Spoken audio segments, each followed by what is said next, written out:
खास है इस मशीन में? आँख के बीमारियों से परेशान लोगों के लिए क्या कुछ खास मिलेगा?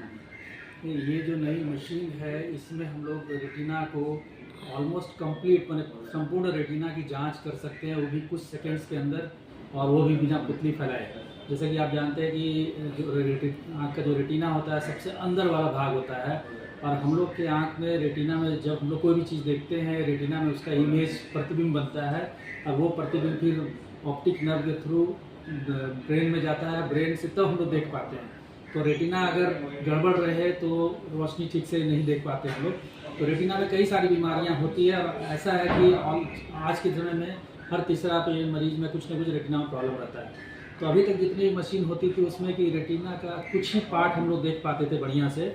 अगर पूरा देखना है तो हम लोग को पुतली फैला के पेशेंट को करीब 1 घंटा लगता था पुतली फैलने में। उसको फिर एक बेड पे लेटा के एक मशीन से देखते थे जिसको इनडायरेक्ट ऑप्टिक्स बोलते हैं, जिसको देखने में भी 10-15 मिनट लगते थे। और उसके बाद है कि पुतली फैलने के चलते 3-4 घंटा लोगों को काम करने में असुविधा होती थी।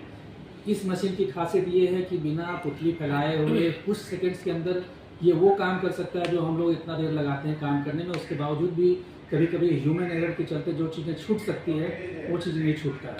तो इस मशीन का बहुत सारा एडवांटेज यही सब है कि हम लोग कोई बीमारी जो रेटिना की उसको जल्दी से पकड़ सकते हैं, उसका सही ढंग से इलाज कर सकते हैं, और इलाज के बाद रिस्पॉन्स कैसा आ रहा है उसको भी हम लोग मॉनिटर कर सकते हैं। तो ये जो मशीन है बिहार झारखंड में ये पहली मशीन है जो कि हमारे यहाँ के सेंटर में आज इंस्टॉल हुआ है। तो यही एक मौका था जिसके लिए आज हमारे सबके लोकप्रिय मंत्री जो बिहार सरकार में श्री विजय कुमार चौधरी जी हैं वो आए थे, इस मशीन का उद्घाटन किए, और इसके बारे में भी वो बताया कि कैसे ये सेंटर किस तरह से ग्रो कर रहा है और हमेशा नई नई टेक्नोलॉजी को लाता है। तो उस टेक्नोलॉजी के चलते हम लोग कैसे अच्छा से अच्छा हम लोग पेशेंट को ट्रीटमेंट दे पाते हैं। ये मशीन उस कड़ी में एक और समझिए कि एडिशन है।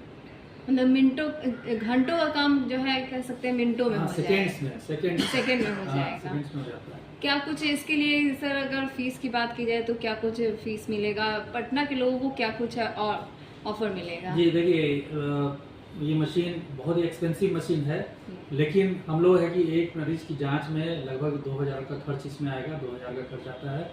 और अगर आप पैसे से अगर इसको जोड़िएगा तो देखिएगा कि उस 2000 में लोगों को कोई भी अगर बीमारी तो मिस होने का चांस नहीं रहेगा अगर उसको प्रॉपर ट्रीटमेंट कर पाएंगे। कभी कभी होता है कि रेटिना बीमारी में रेटिना में कहीं सुराख छेद रहता है पेरीफेरी में, जिसके चलते कि रेटिना डिटैचमेंट हो सकता है, रेटिना अपने जगह से हिल सकता है। अगर रेटिना हिल गया तो पूरी रोशनी चली जाती है, जिसको कि बहुत बड़ा ऑपरेशन करने के बाद भी 2-3 घंटा ऑपरेशन में लगता है, करने के बाद भी रोशनी कभी भी वापस नहीं आ सकती। और वो बड़ा ऑपरेशन करने में लगभग 50,000 का खर्चा आता है, कई बार बाहर भी आना पड़ता है। उस चीज़ को होने के पहले जो गड़बड़ी आँख में आती है उसको ये मशीन डिटेक्ट कर सकता है, और वो डिटेक्ट कर लिया तो उसको एक छोटा सा ट्रीटमेंट करके, लगभग 2,000 का ट्रीटमेंट करके हम लोग बड़ी बीमारी से उसको बचा सकते हैं। तो उस तरह से ये मशीन इसमें हेल्प करेगा कि हम लोग कैसे गंभीर बीमारी को पहले ही पकड़ सकें और समय रहते इसका इलाज कर सकें। मतलब मोतियाबिंद का भी इसमें इलाज है? नहीं, मोतियाबिंद के लिए अलग मशीन होती है, जिसमें मोतियाबिंद के जो पेशेंट है उसके भी रेटिना में, नॉर्मल आदमी की भी रेटिना में गड़बड़ी रह सकती है। तो मोतियाबिंद वाले मरीज में भी अगर हम लोग को संदेह है कि रेटिना में कुछ गड़बड़ी है तो उसमें भी ये मशीन कारगर साबित होगा। जैसे मान लीजिए कोई मरीज आया कि हमको रोशनी कम हो गई, दिखाई नहीं दे रहा है, तो नहीं दिखाई दे रहा तो मोतियाबिंद के चलते भी रोशनी में कमी हो सकती है, या हो सकता है रेटिना में गड़बड़ी के चलते भी कमी हो सकती है। ऐसे सिचुएशन में ये मशीन ये बता सकता है कि उनकी रोशनी सिर्फ मोतियाबिंद के चलते कम हुआ है कि रेटिना में जो गड़बड़ी उसके चलते भी कम हुआ है, तो उसमें भी ये मशीन उपयोगी साबित हो सकता है। परिचय दे दीजिएगा सर। मैं डॉक्टर सुभाष प्रसाद, दिव्य दृष्टि आई सेंटर